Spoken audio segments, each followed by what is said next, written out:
management, investor, colleague, and all participants online. I would like to welcome you all to Thai Union Group second quarter year 2020 result announcement conference call. Today, the executive who are joining us, including Mr. Jörg Airy, the Group CFO. Hi, good evening. And Mr. Ludovic Garnier, Head of Group Accounting and Controlling. Hi, good evening, everyone. And myself, Bess Vayanon, Investor Relations Manager. This event will comprise of about 40 minutes presentation session that we will deep dive into the operation results for the second quarter year 2020. And after, at the end of the presentation, we'll have the Q&A session, about 20 minutes. And for any participant who have any question that would like to raise, please feel to our management, please feel free to type in the text box and click send on the screen. Obviously, we are on the Microsoft Teams, so that will be convenient for you. And we will raise them during the Q&A session. And those, if you do not want to remain anonymity, you can feel free to send us the question at either our line chat group or the ir@thaiunion.com.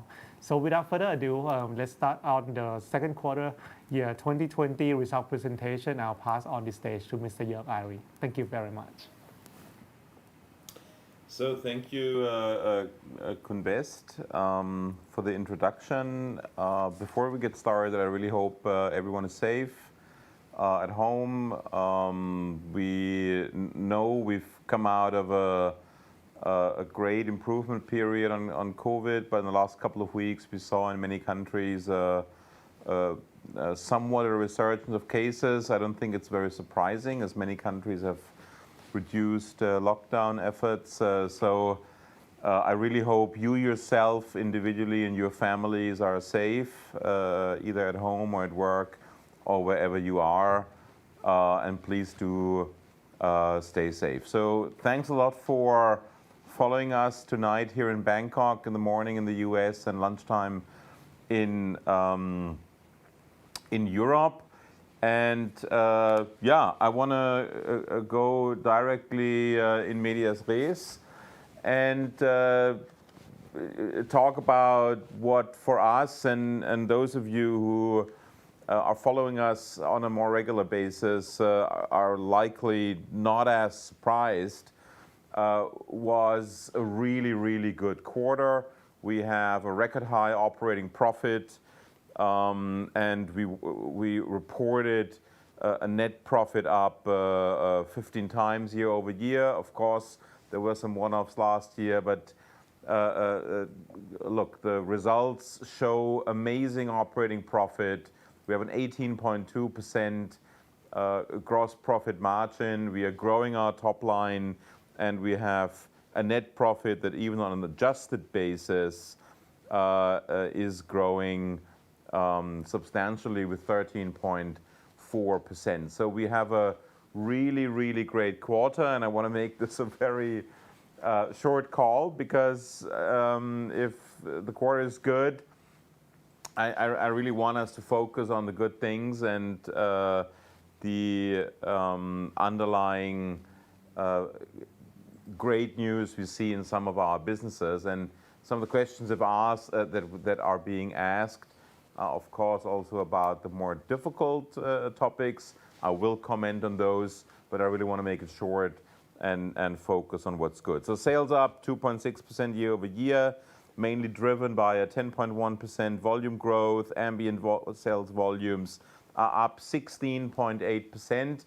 And look, we've talked a lot about pantry loading and panic buy. And look, there may have been some. But what we see is there is an absolute increase in consumption in ambient tuna. We do see that in many of our businesses, we can continue and maintain the favorable revenue development. And only in some markets we see some modest challenges. The frozen business saw a decline of 14%. That is not surprising. Actually, what is surprising is that it's only 14% because we saw most of the quarter hospitality industry being shut, restaurants being closed down, and the supply has just not flown to flown out to the hospitality industry. So actually with a 14% reduction, we feel there's actually quite a good result considering the massive impact in the industry. And we'll come to that a little bit later, but in the frozen space in the United States, we saw that besides 1 or 2 months, we hardly saw any material reduction in revenue. We saw a pretty quick resurgence back to and actually a little bit beyond prior year levels. So we're really, really happy with the top line. Gross profit is, of course, very good. The branded business is driven stronger, that drives gross margin. Our ambient business has seen a much stronger growth, so the mix effect is positive. And we see that with the low tuna prices and very good inventory positions that we had, we were really able to capture very strong gross margin performance. And all this with some prudence on SG&A with 11.1% SG&A. We are in absolute terms below prior year. Some of it is marketing cost phasing, some of it is headcount prudence, some of it is stop of travel and other discretionary spending. But together with an 18.2% gross profit, 11.1% SG&A, we are at an amazing 2.4 billion in operating profit. That's 7.2% of revenue. And I think we should really applaud the operators in our organization for having achieved this. Now on the net profit side, look, compared to a year ago, we of course much better. A year ago, we accrued for a large legal case that we have. We feel we're over this case. We're accrued sufficiently, so we're fine. So this year, we do not have this one-time effect, and that has led to a great improvement in net income. But if we look a little bit deeper, we are of course affected by our investment in Red Lobster. We'll come to Red Lobster in a minute. We have accounted for $22 million in share of loss in Q2 alone. And of course, that is a result of having to close down all dining halls, having had several weeks of -80, -90, -70% of revenue compared to a year ago. The team has done a fabulous job in taking cost out and cash preservation in Red Lobster, but on an accounting basis, we've recorded a share of loss of 22 million. And that's in our 1.7 billion in net profit. So actually, looking at the number and knowing what is inside, I have to say this is a real amazing performance, and I have to thank the whole organization for driving through this period. Not an easy time for everybody, but I think we've done very well and managed very well. And you will see a little bit later on the cash performance in this during this period has been outstanding. We'll come to that a little bit later. For the half year 2020, we have a 97% increase in net profit.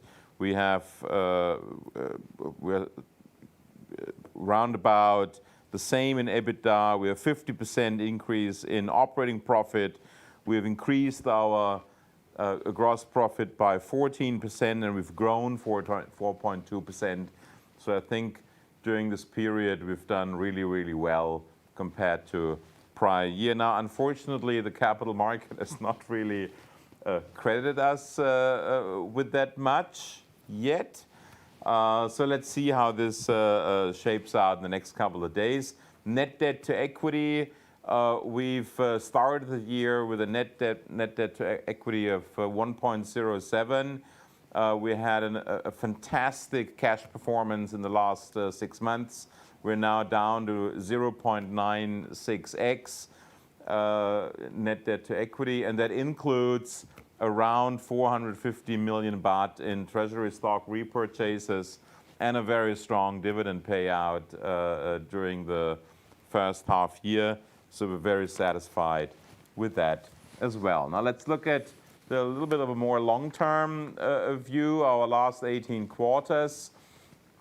And you can see how we fell into the ditch in Q1 18, and everyone was really scared. What's happening? Do you have this under control? But then I guess we recovered quite quickly to 14%, back up to 16, higher than we had been for a long time. And we're now at 18.2%. So we've really walked up 2 or 3 steps to an 18% gross margin. And we're really very, very happy with this performance, especially as we've now, for the second quarter in a row, returned back to top line growth year over year. Some key developments, COVID impact, and I think some of you have certainly seen this. The ambient business is the clear beneficiary. There's an increased demand for canned seafood. The frozen business has recovered quicker than we thought, so there was some depression in revenue. But when I talked probably 2 months ago, 3 months ago in some of the town halls that we had, and with some of you, we talked about a depression of 20-25% for the whole year. We're now just down 14% for Q2, and Q2 is likely going to be the worst quarter. So the impact on the business, even for frozen, for the whole year is not going to be as big, by far not as big as we had expected and feared at the beginning of the year. So we're really happy to have come out of this. Global supply chain, our operations remain largely uninterrupted. Of course, we have now more and more cases, but we have very resolute ways how to deal with this, with cordoning off certain areas, with sending cells of workers home in quarantine. So I think there's a very good business continuity management ongoing here. In Red Lobster, we have basically all restaurants and outlets open for off-premise, for to-go, for curbside pickup, for delivery. And the delivery business is really doing very, very well. And we are discussing how we can really push that even further with even more focus on this delivery consumer and delivery guest who has different needs than an on-premise dining hall guest. We have 600 restaurants. It's more than 80% are actually opening the dining halls. There's, of course, social distancing in place. But we are even in some restaurants started outdoor service, which gives a great atmosphere and is a great opportunity for some of the restaurants to attract more guests and be open for visitors. If we look and let's just for a second stay with Red Lobster, look, the whole topic around safety, around COVID-19 measures to maintain safe and high quality guest experience is really on the top of every one of our board agendas. We have weekly board calls, and the safety of our staff and guests is really at the top of all our minds. And we are starting to talk about contact-free payments, touchless service, an absolute touchless and seamless guest experience to make it convenient for people and still feel very, very safe. As some of you may have seen, we've concluded a transaction in Russia, more or less within what we had expected. We bought out our Russian joint venture partner a couple of weeks ago. We now own 90% of the equity interest in this business. It's not a big business. It's a $20 million business. We went through some challenges with the Russian supply chain and the demand and supply balancing. So I think it's good.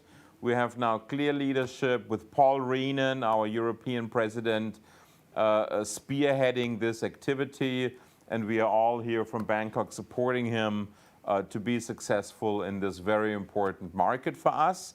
Russia is one of the top 6 markets in Europe and has the fastest growing ambient tuna segment in Europe. Our commitment to innovation stays. I think most of you have seen this.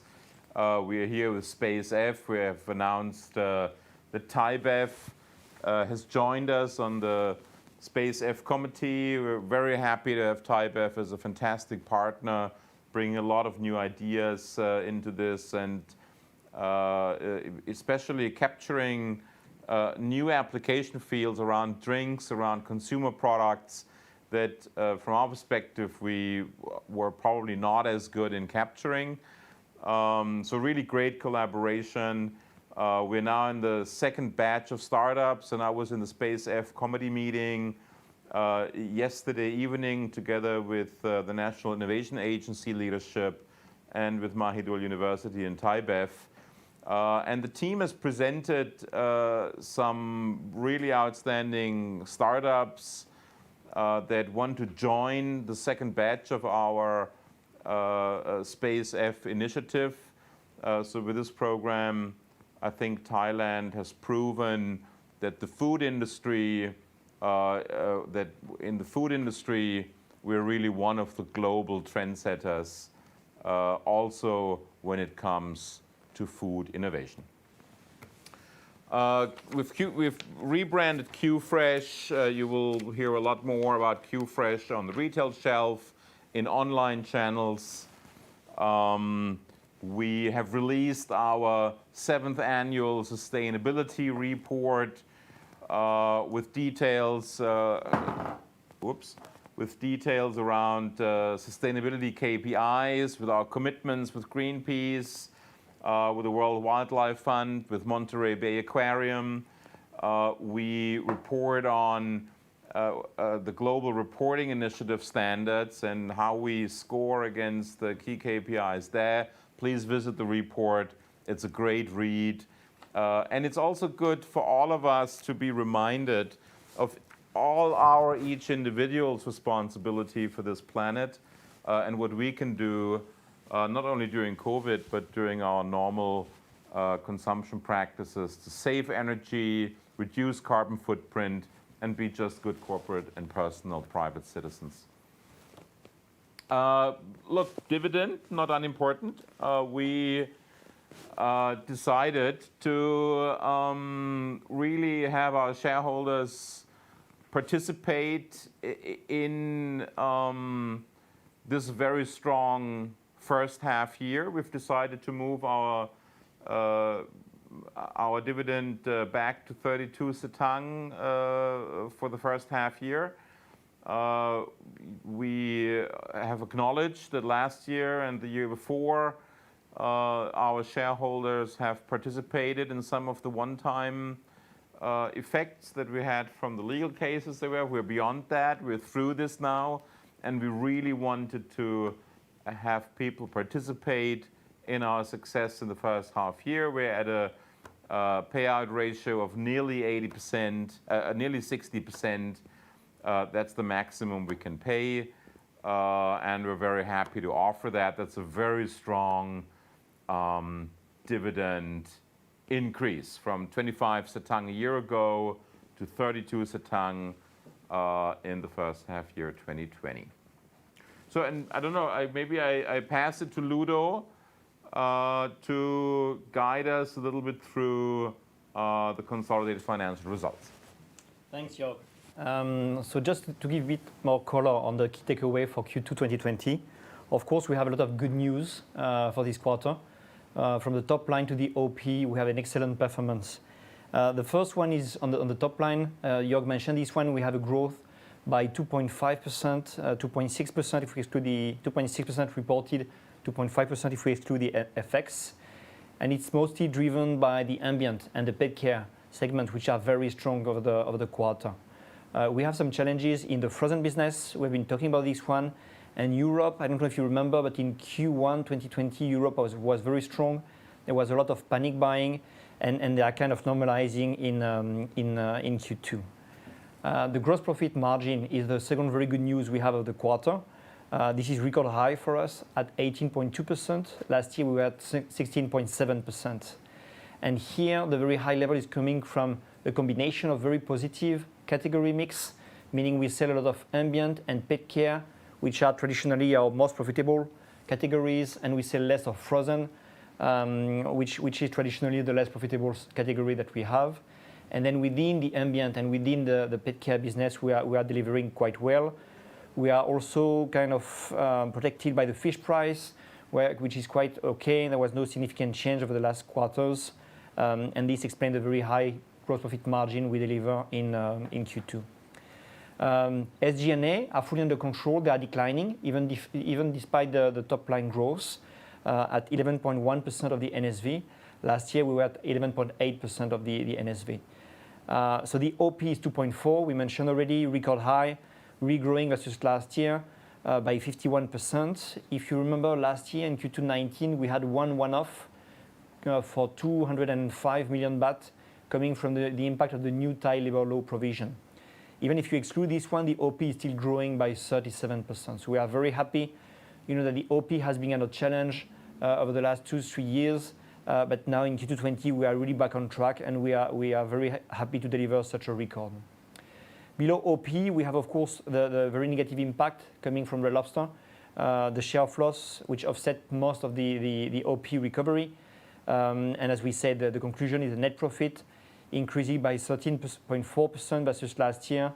We have some few ups and downs also on the interest income, on the tax, and on the other line, but it's not that big. The key components are really the OP growth offset by the share of loss.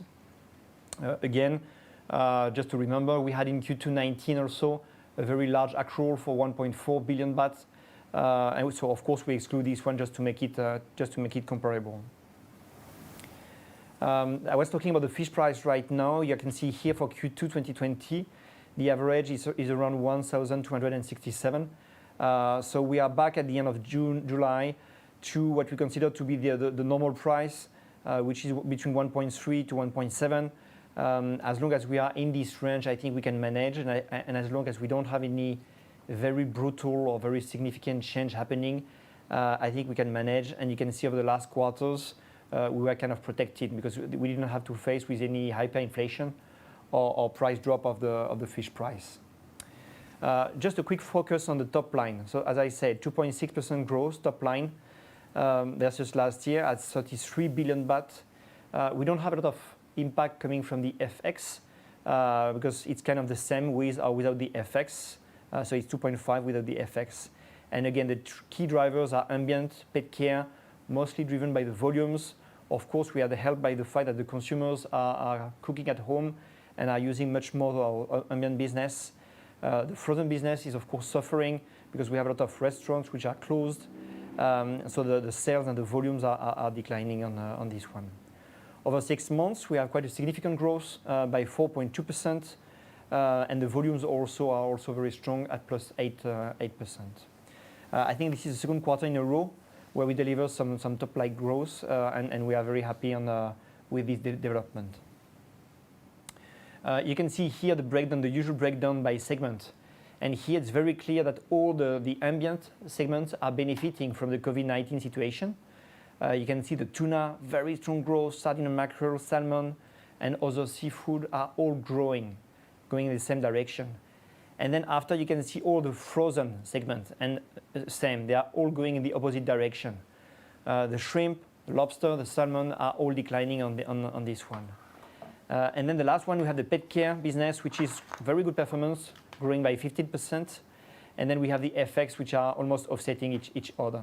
And this is how we deliver 33 billion baht in revenue in Q2 2020. I will go quickly on this one. There was no significant change in the revenue breakdown by region. The US now stand at 41%. We are always around this range. We have a small decrease of the domestic market, to 10%. You know, that was one of the big achievements of the last 2 years. We have been facing some challenges in H1 2020, mostly due to the frozen business. But we really do expect that this one will recover on the year to go. On the branding and private label, we don't have any significant change. We have a bit of an increase of the private label business. However, we need to look at over the full year, because here in this graph we are comparing 6 months together with 1 full year, and sometimes you have some effect of seasonality because of the promotion happening. So I would wait to see the full year picture to see really what's going on this one. Gross profit. So it's very clear here from this chart that we are at record high. We delivered 6 billion baht, growing by 12.4% compared to last year. And again, it's a combination of very positive mixed category with very strong ambient, very strong pet care compared to the frozen business. And then within each categories, the gross profit margin is also very satisfactory for both the ambient and the pet care. We are facing more challenges on the frozen business, but we are not surprised considering the overall COVID-19 situation. Over 6 months, a very large growth also by 13.6%, and we deliver 11.1 billion baht gross profit. So OP, and I think this is really the key takeaway for me for this quarter, 2.4. I think we did already maybe one quarter a bit higher, 2,380 were the record high. I think we did one quarter in 2015. However, still very, very high, growing by 15.7% compared to last year. SG&A fully under control. Jörg mentioned this one. Of course, we have some impact coming from some marketing spend phasing because we didn't want to spend too much also in Q2. And there were also some effect coming from the T&E. So it's a combination of different factors on this one. Over the 6 months, we delivered 3.9 billion baht, also very strong growth compared to last year, 50%. This is really amazing, and we are very happy with this performance. EBITDA, of course, the story is a bit difficult, a bit different story, because we include Red Lobster in this one. So we don't have the same growth for the EBITDA than for the OP. So the EBITDA is growing only, I could say, by 2.4% and by 27% compared to Q1 2020. Of course, again, the key driver between the OP and the EBITDA is coming from the share of loss from Red Lobster. You can see here we indicate the share of loss coming that we have, which is a loss by 579. And the key component we will see after in a bit is really Red Lobster coming from this one. Over 6 months, we deliver something around 6 billion baht EBITDA, very close to last year's situation. So the reported net income, 1.716 for Q2 2020. We are growing by 13.4% compared to last year. When I compare these numbers, of course, I exclude always the antitrust accrual that we did in Q2 19, because for us it was not part of the normative business. So we exclude this one. Over 6 months, we achieved 2.7 billion baht, and again, we are very close from last year. And the direction for Q3 and Q4 is very good. The impact on Red Lobster, we will mention this one just after, just for you to see this impact. On the adjusted net profit, so there is no significant one-off happening in Q2 20. We had one last year for 205 million baht happening in Q2 19, which was the impact coming from the new Thai labor law regulation. So overall, if you add back in Q2 19 such impact, then we deliver roughly the same performance, 1,716 versus roughly the same number last year. EPS is growing by 8.5%. We have one small topic to mention on this one. You know that we issued in Q4 19 some perpetual bonds. So of course we have some slight impact on the EPS calculation on this one. If you compare the change of the EPS compared to the change in net profit, you will see a small difference. And this is mostly explained by the perpetual bonds calculation and impact. But let's go back one page, Ludo, maybe on the net profit. Look, there's no adjustment. You're absolutely correct.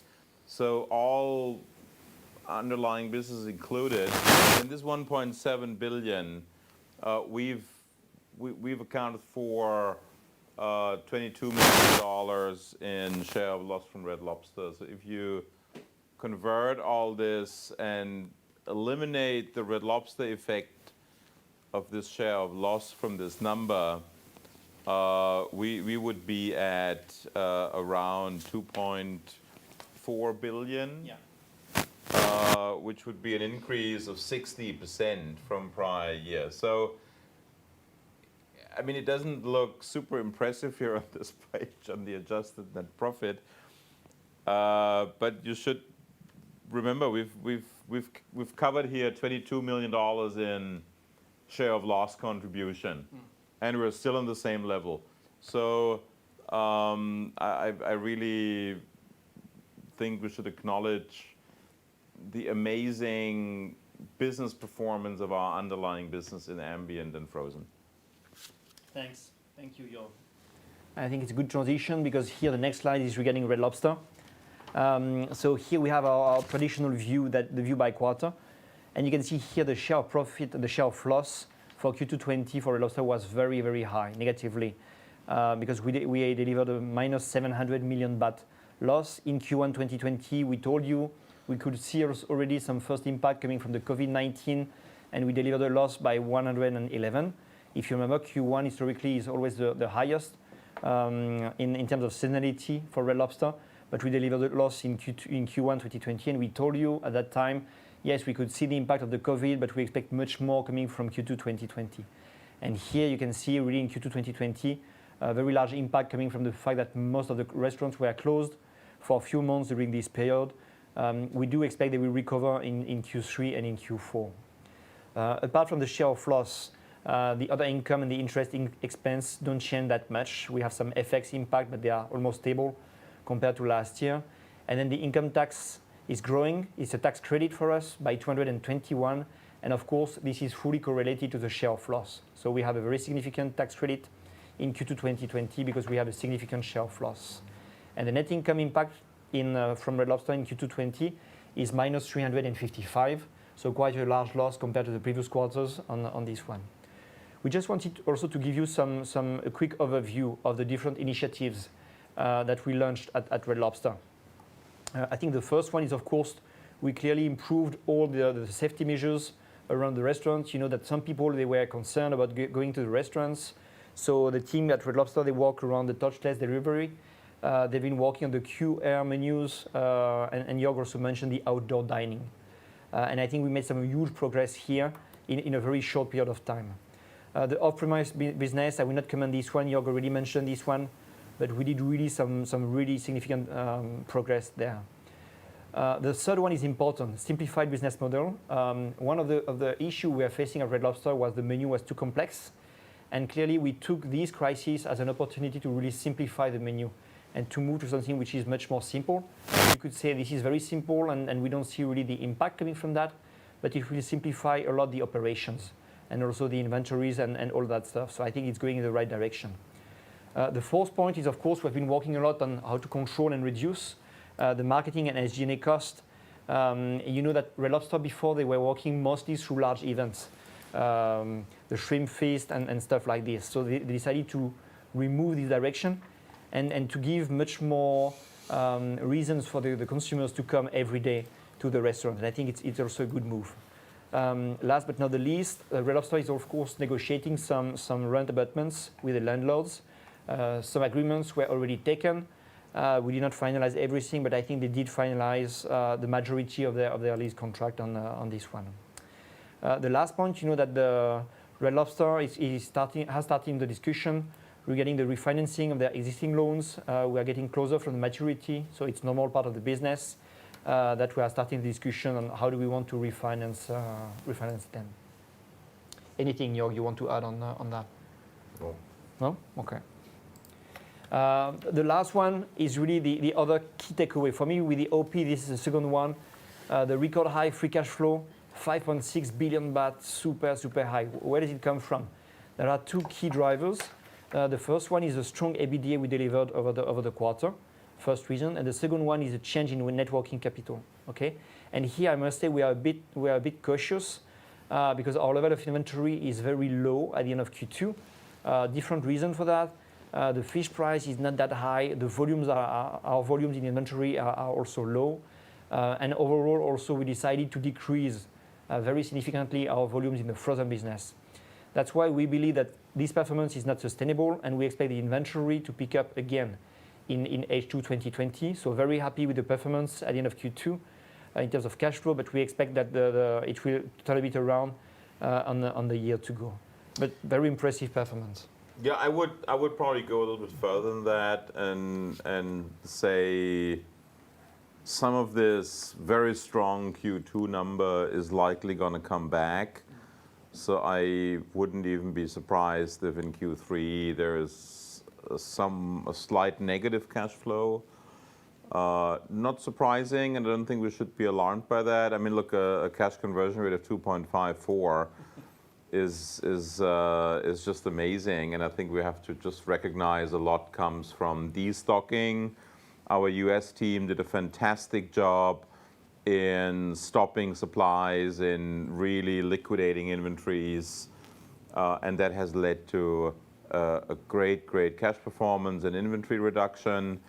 And we see through some of the panic buys, inventory levels have become depleted. So I think we have to be realistic that some of this will normalize back in Q3 and Q4.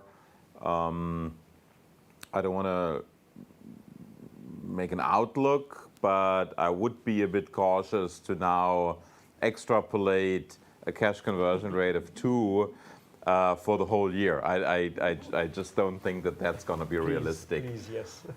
So let's be realistic. To have a cash conversion rate for the year greater than 1 would still be pretty amazing and fantastic. Thanks, Jörg. One of the key impacts of this very strong cash flow is, of course, the net debt reduction. You know, it's one of our priorities since a few years. And now we are really happy with the development. We are moving from a net debt to equity on 1.07 to 0.96 at the end of June. The net debt is decreasing by 3.7 billion baht, from 55.2 billion baht to 51.5 billion baht. And here you can see our usual bridge between the two. So very strong EBITDA. And then you can see the change in net working capital is 2.4 billion baht. This is really high. The next significant box is CapEx. If you remember, in Q1, we did communicate already on the profit protection plan we were activating. So we decided since March already to perform a very strong control on the CapEx and to reduce the CapEx just to see how the situation was going on. And I think the program is quite successful. We manage and we control the CapEx very, very, very well. However, we did continue to invest also because we believe in our markets, and you can see with the performance that this is understandable. We paid some net interest. We bought also some treasury shares. So the impact for the first 6 months is 443 million baht, and then we paid some dividend for 1.1 billion baht. And these are the key drivers for the decrease of the net debt between the two periods. On the funding by currency or by maturity, we don't have any significant change, roughly the same situation. So I will jump directly to the ratio. And maybe just some quick one where I want you to focus on. The one in the middle, maybe the inventory days. You could see that last year we were at 124 days of inventory. We moved on to 120. If you compare to December 2019, we were at 128. This is one of the key drivers. And you can see also just below the amount of inventories decreasing from 37 billion baht last year at the same period in Q2 19 to 34.7 billion baht. So this is one of the key achievements. Again, different factors to explain this one, but we do expect this one to pick up in the year to go. Net debt to EBITDA is just a result of our good performance. We are now at 4.32. We are exactly in the middle of the range where we want it to be. So we are happy with this one. Net working capital, I will just comment on this one also, 105 working capital days, and you can see here 36.7. This is the record low since over the last 5 quarters, and that's why we believe this one will pick up a bit in the year to come. And then I will pass it through to Khun Best to comment for the business unit performance. Right. I mean, in terms of the business by operation by business unit, we can see that the key raw material price has been more or less pretty stable. The tuna price has been up by only 4% compared to the last year. Shrimp price been up by 4% compared to last year as well. We have seen that the tuna price, while it has been up in July, I mean, it's been mostly operate in the range of which we can operate comfortably. So that is part of the reason that we can control our costs relatively well and resulted in a good margin during the second quarter this year. Baht has been stable. Oh, okay. Thai baht has been relatively stable. I mean, with the Thai baht marginally depreciate against US dollars by about 1% and appreciate against pounds and the euro by about 1% as well. So I mean, in all, like what Ludo has been mentioning, the baht exposure has played very limited, and even excluding the FX impact, the sales growth will be more or less the same as the one on the reported basis. In terms of the three key business, ambient seafood are continuing to deliver a very strong growth but this quarter, unlike the last quarter, we have seen both of the branded business and OEM business have been growing very strong. That has totally contributed to about 17% revenue growth on ambient seafood business. And not only that, we also seen the gross profit margin continue to increase to 23% in total. This is mostly attributed to the improve in sales mix toward more of the higher margin branded business. And in terms of the first half this year, ambient business has continued to grow about 16%, and the gross profit in this business segment also increased by about 20%. On the frozen business, on the other hand, like what Joerg has been mentioning before, I mean, we have been affected by the city closure, mostly happened in the second quarter of this year. So as a result, our frozen business has been affected as well, with our sales declined by 14% and the quantity sales declined by 10%. However, we expect that the second quarter, with the height of the lockdown and city closure happening in the second quarter, we would expect that the frozen business should continue to pick up in line with the improvement in the food service industry. On the pet care and value added and others, we continue to see a strong growth of 7.5% in terms of revenue. This has been mainly driven by the improvement in quantity sales growth that has been grown by 8%. And clearly, I mean, with the focus on high margin business like the value added business, that has been contributing to the margin improvement to 26% as well. So I mean, this has been part of the fact that we have been driven our gross profit margin improvement during the quarter. In terms of the sales mix, it has been pretty much still well diversified across the world. I mean, the US market has continued to see a very strong growth. Despite the fact that the food service has not been doing well, we continue to see a very strong operation for the ambient business, mainly through brand Chicken of the Sea. So as a result, our sales have been growing at about 9% compared to the last year. Obviously, Red Lobster operation has been affected from the slowdown during much of the second quarter. And European market has seen a sales decline by 3%. Why it is a small marginal decline, in contrast to many other market participants who are expecting that the pent-up demand in the first quarter would hurt Europe in the coming quarter. Now with the situation has been mostly in control, it just turned out that the European market has fall back to a more normalized level.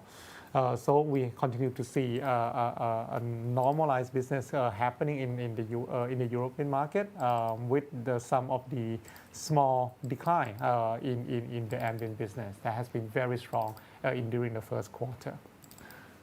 Thailand, obviously, we have seen the ban in the travel industry, lower tourism activity that has been causing some of the decline, and that has been hurting about 10% our sales in the domestic Thailand market. On the overall, I mean, in the emerging market and the rest of the world, we continue to see a good growth that has been mainly driven by the growth in ambient seafood business, mostly coming from South America and Middle East market, while we continue to see growth in Japan and China market as well. So I mean, that would be pretty much sum up the situation for the business segment. I would like to pass back to Khun Joerg for the business outlook of the business going forward.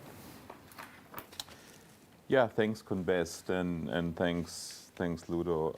Look, I don't think there's any much change from last quarter. During this period, we do not think it's appropriate to give any business outlook. I think we're still up and down of COVID, and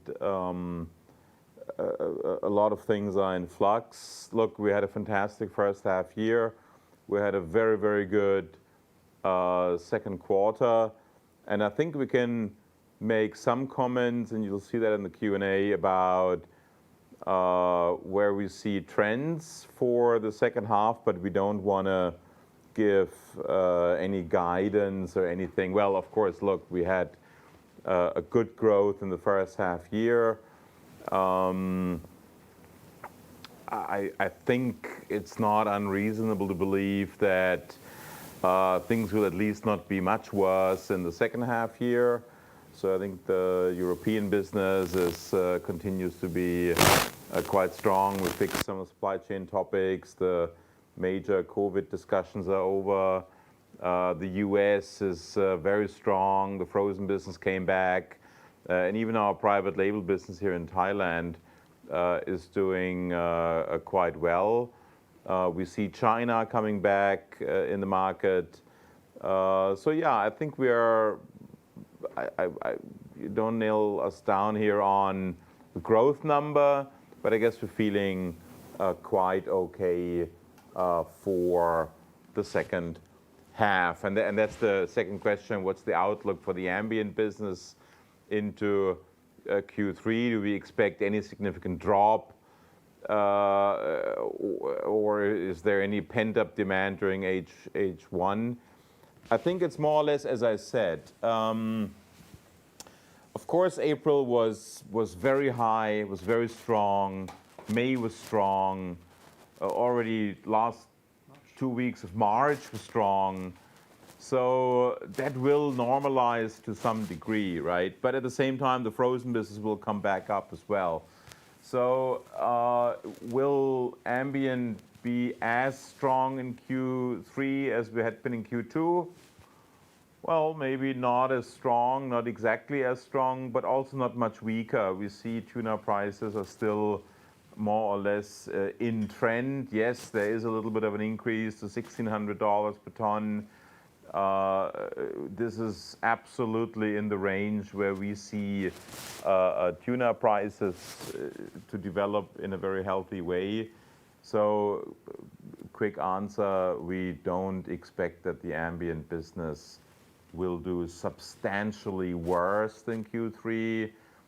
I think on the contrary, I would expect, but Ludo, maybe you can say that, but I would expect something more or less quite comparable. Yeah, absolutely aligned. Absolutely aligned with you on Okay. what you're saying. And then, look, the frozen business, we do see clear signs of recovery. Yeah, in the US anyway. Here in Thailand, we just spoke with Khun Ritterong in our board meeting, and he felt really strong about a good recovery in the second half year, also for the frozen business. Maybe just to add on this, we could see already in the US, our operation have been recovering over the last 2 months. We were quite surprised with the weight pick up again, and it seems to really go in the same direction. For our Thai frozen business, it was a bit slower, but yes, indeed, we are seeing now some sign of recovery there. I guess the next question, is there any further impact from COVID-19, production, market, customer, supply chain? Look, I think we will see still quite strong demand. Look, the US is not through this. Absolutely not through this. And in the US, we see very strong demand. So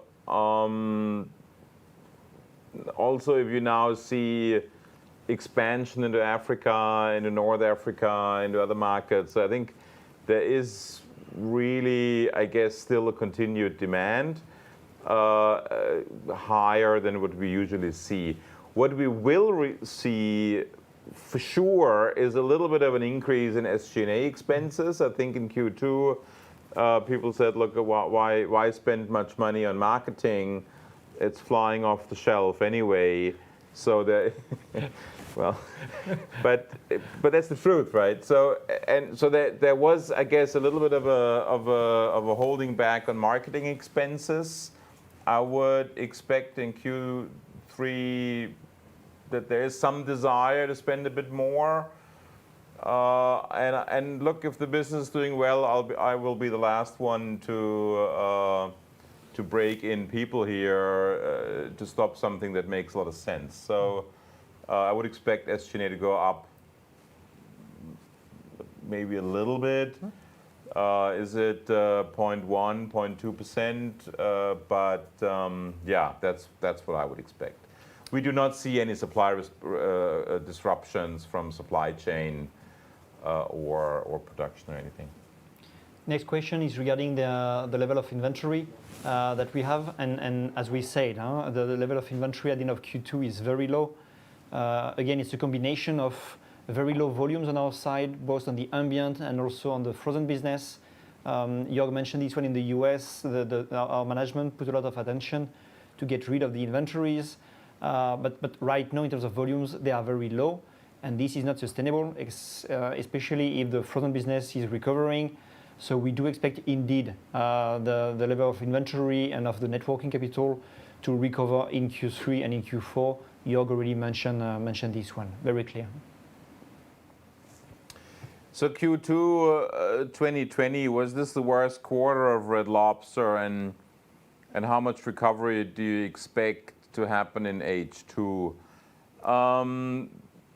Look, I think the reality is Q1 and Q2, but Q2 especially, was something that the F&B industry, the hospitality industry, has not seen ever.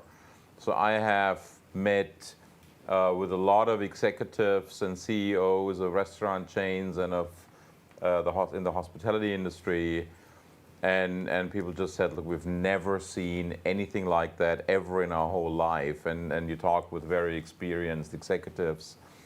So I guess you have to believe that that's probably the worst anyone ever saw. If you look at what happened after end of March, April, May, and then you look into the revenue curve in June, in July, you really see revenues are coming back. We are still 35% below prior year, but we're not 90% below prior year as we had been. So yes, I think the answer would be yes, Q2 was likely the absolute very worst quarter that we saw in Red Lobster. But I also don't want to take down the red flag, right? Look, there is headwind, and a second wave can come. Will it be as bad as Q2? Probably not. I doubt that it will be. But we need to keep the finger on cost savings. We need rental reductions. It is unreasonable of landlords to believe, when nobody visits restaurants, that you still get the same money. It's just unreasonable. And people do need to look at that. This is not how restaurants can operate. And I'm very sure the Red Lobster team does its best to negotiate through this. And look, maybe we lose some locations if landlords are really not understanding enough. That's fine too. So we need to keep the pressure on cost and manage through this period with a good plan of measures. Now, what is the recovery plan? Actually, Ludo presented the recovery plan.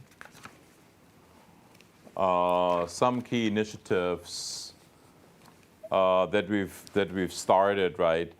Off-premise, key focus area, a major area of focused, simplified order system, improved packaging.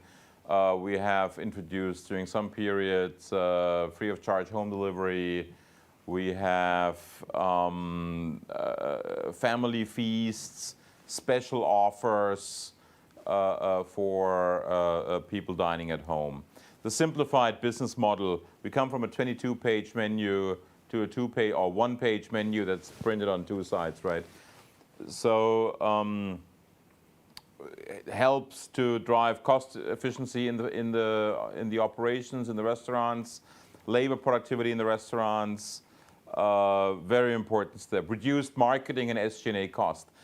Look, in a crisis like that, where you are minus 30–40% of revenue, you have to trim your functions. You have to trim in your organization, and we did go through some reduction in force already. We did go for a nearly 30% reduction in overhead cost, and we did go through a massive reduction in marketing expenses. So these are all the activities that we do in terms of cost saving, and on the other hand, growth. And then the rent abatements, landlord discussions to reduce the cash burn. We've discussed about that. And look, these are the key actions that we want to focus on. Make life for the people in the restaurant easy so they can operate well, they can do a good job, they can bring good food on people's plates, and then people will be happy and come back. As a very, very experienced restaurant executive told me the other day, this is not a difficult business. Cook a good meal, make your guest happy, and he's just going to come back. And that's what we're going to do. We have one question regarding Russia, and you could see that we announced that in July we increased our percentage of shares in Russia from 45% to 90%. So at the end of Q2, you don't have any impact in our numbers because this is a subsequent event for us. But of course, Russia will start to be consolidated starting in Q3, and will become a subsidiary for us. In terms of size, we mentioned this one. It's not a very large business for the time being. It's $20 million a year business. Right now, we don't communicate any specific profitability number for a specific subsidiary, but just to give you a sense, $20 million top line for Russia for a full year. Next one, there is a question, any specific item in Q2 2020 explaining our very strong profit? I think you could see we don't have any adjustment in Q2 20. There was one in 19, but in Q2 20 our performance is really mostly supported by a very strong operating performance. And if we would mention one-off, maybe that would be the share of loss coming from Red Lobster, which is very large. We already talked a lot about this one.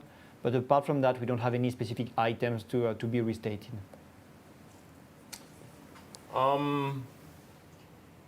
How Thai Union needs to support or involve in Red Lobster's financing new loan. Look, I mentioned this in one of the previous calls. We have another 9 to 12 months to refinance the business. I think it's far too early to discuss how this will happen. Red Lobster has started discussing with several banks. They have started to reach out to the current term loan lenders, what their view is. We've engaged a professional financial debt advisory firm, Guggenheim Partners and PG Solomon in the US to help us find good ways. And then when the time comes, we will discuss about that. At this stage, there is no discussion or anything about any requirement on TU financial support. But look, of course, we are a large shareholder, and it would be irresponsible of us if we would decline discussions and if we would not reach out our hand and help our subsidiary and affiliated companies here. If anything, of course, we will supply and support through vendor managed inventory, to payment terms, through other supply chain initiatives. So look, let's discuss this a little bit later in the year when things become clearer. At this stage, it's too early to say yes or no. There are no commitments out there at this moment, and the discussions are far too early to say there is or is no financial report required. Loss contribution from Red Lobster Q3 equals Q2. I think I commented on that. I think Q2 was the worst quarter ever. And I think it's reasonable to say that Q3 will be better than Q2. Do you expect gross margin to weaken in H2 20? Look, 18.2% is very, very high, right? So yes, if you ask me, yes, it will be lower than 18.2%. I don't think that's a surprise. How much will it be lower? Look, I think this will be a strong year. It will remain a strong year. So, but it will not be 18.2%. And we will need to build inventory back. So I don't think you should assume Q2 times 4 is then the year. I don't think that that's realistic. But I think this will be a very good year. And the second half at this stage looks like we will be able to manage okay. Maybe just to add on what you were saying, Jörg, what you really need to understand and to keep in mind is for Q2 2020, we have a very favorable mix category. The ambient and the pet care are very strong and the frozen is quite low. We do expect and we do forecast a recovery for the frozen, which is traditionally less profitable than the other one. So mechanically, just coming from this one, you will have a smaller gross margin in H2 coming from this one. Absolutely correct. Look, sales growth. What's the sales growth target for ambient and frozen this year? I think I mentioned it. We're happy with what we've achieved now. Will there be a slight normalization? Will we achieve another 4% for the year? I don't know. Will it be 2%? Will it be 3.5%? I don't know. I think we all have to look at that. We don't give an outlook, but we will be quite happy with how things go. What's the size of Red Lobster's loan needed for 12 months ahead? Look, let's update you when we know more where it's going. I think we probably need a little bit more time to discuss with Golden Gate Capital, with Red Lobster management, with Kim, with Bill, the CFO of the company, to say how exactly do we want to approach this refinancing.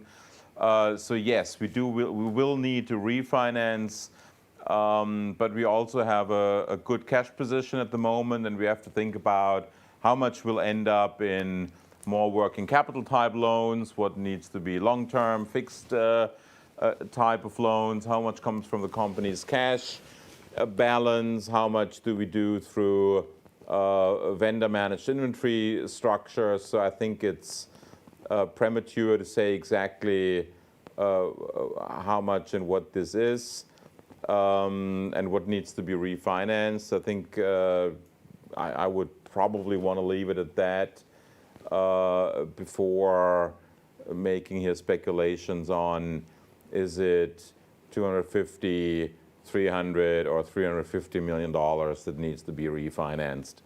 I think there are too many moving pieces in there, but it's going to be in that range, right? It's not more than that, and it's also not going to be much less than that.